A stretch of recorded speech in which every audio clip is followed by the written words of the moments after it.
राजा शिखीध्वज को कुंभ द्वारा चित्त त्याग का उपदेश। शिखीध्वज बोली, सौंदर्यशाली देव, इस शरीर का संचालन करने वाला वह पापात्मा कौन है? जन्मादि कर्मों का बीज क्या है और किसका त्याग कर देने पर सर्व त्याग संपन्न होता है? कुंभ ने कहा, साधु स्वभाव नरेश, शरीर अथवा राज्य का त्याग कर देने से तथा कुटिया जलाकर भस्म कर देने से सर्व त्याग संपन्न नहीं होता। वह तो सर्वात्मक एवं सर्वव्यापी संकल्प द्वारा सबके एकमात्र कारणभूत सर्वात्मा का परित्याग कर देने पर ही निष्पन्न होगा।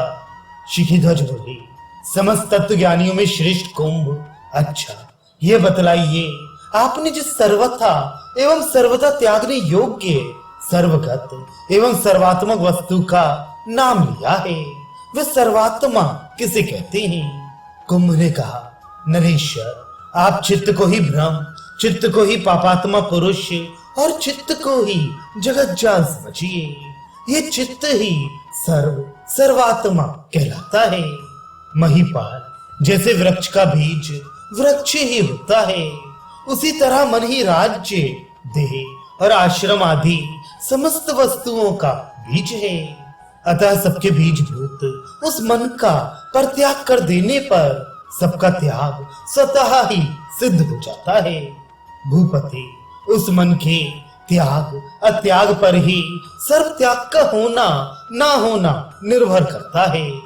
राजन, ये राज्य अथवा कानन आदि सभी वस्तुएं चित्त युक्त अर्थात चित्त के साथ संबंध रखने वाले पुरुष के लिए केवल दुख रूप है, और जिसका चित्त के साथ संबंध विच्छेद हो गया है उसके लिए ये ही परम सुख स्वरूप है।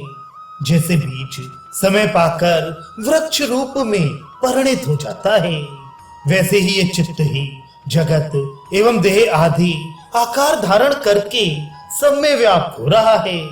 जैसे वायु से वृक्ष, भूकंप से पर्वत और लोहार से धौकनी संचालित होती है, उसी प्रकार इस शरीर का संचालक चित्त है।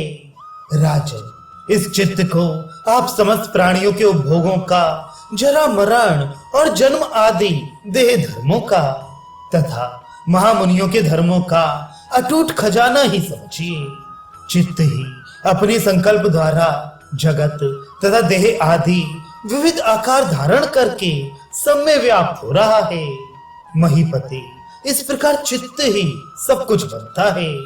अतः उसका त्याग हो जाने पर सारी आदि व्याधियों की सीमा का विनाश करने वाला सर्व त्याग अपने आप ही सिद्ध हो जाता है। त्याग के तत्ववेत्ताओं में श्रेष्ठ राजन, चित्त त्याग को ही सर्व त्याग कहा जाता है। महाबाहु, उसके सिद्ध हो जाने पर विज्ञानानंद घन सत्य वस्तु का अनुभव अपने आप ही अवश्य हो जाता है। चित्त का अभाव हो जाने पर द्वैत अद्वैत आदि सभी भावनाओं का सर्वथा विनाश हो जाता है और एकमात्र शांत, निर्मल, अनामय परम पद ही शेष रह जाता है। चित्त को इस संसार रूपी धान का खेत कहा जाता है।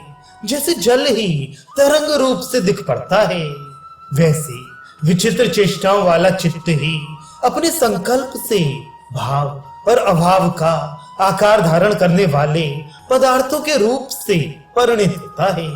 भूपति, चित्त विनाश रूपी सर्व त्याग से सर्वदा सभी वस्तुएं वैसे ही सुलभ हो जाती हैं। जैसे साम्राज्य की प्राप्ति से सांसारिक पदार्थों का समस्त अभाव मिट जाता है, जैसे राज्य आदि समस्त वस्तुओं का त्याग कर देने पर अकेले आप अवशेष रह गए हैं, वैसे ही सर्व त्याग कर देने पर एकमात्र विज्ञान आत्मा ही अवशिष्ट रह जाता है। राजन, सर्व त्याग रूपी रस का आस्वादन कर लेने पर जरा मरण आदि कोई भी भय पुरुष को बाधा नहीं पहुंचा सकता। निर्मल कांति वाले महत्व की प्राप्ति का कारण भी सर्व त्याग ही है। अब आप सर्व त्याग करने के लिए प्रस्तुत हो गए हैं, इसी से आपको बृहत्तम बुद्धि स्थिरता प्राप्त हो रही है। नरेश्वर, सर्व त्याग परमानंद स्वरूप है। इसके अतिरिक्त अन्य सब अत्यंत भीषण दुख रूप है। यूं विचार पूर्वक स्वीकार करके जैसा आप चाहते हो उसी के अनुसार आचरण कीजिए। सर्व त्याग करने वाले पुरुष के पास प्रारब्ध अनुसार सभी वस्तुएं अपने आप उपस्थित होती हैं। सर्व त्याग के अंदर आत्म प्रसादक ज्ञान वर्तमान रहता है। महाराज, सर्व त्याग सारी संपत्तियों का आश्रय स्थान है। इसलिए जो कुछ भी ग्रहण नहीं करता उसे सब कुछ दिया जाता है। भूपति, सर्व त्याग करके आप शांत, स्वस्थ, आकाश के समान निर्मल एवं सौम्य आदि जिस रूप में होना चाहते हैं उस रूप में हो जाइए। महिपाल, पहले आप सारी वस्तुओं का परित्याग कर दीजिए।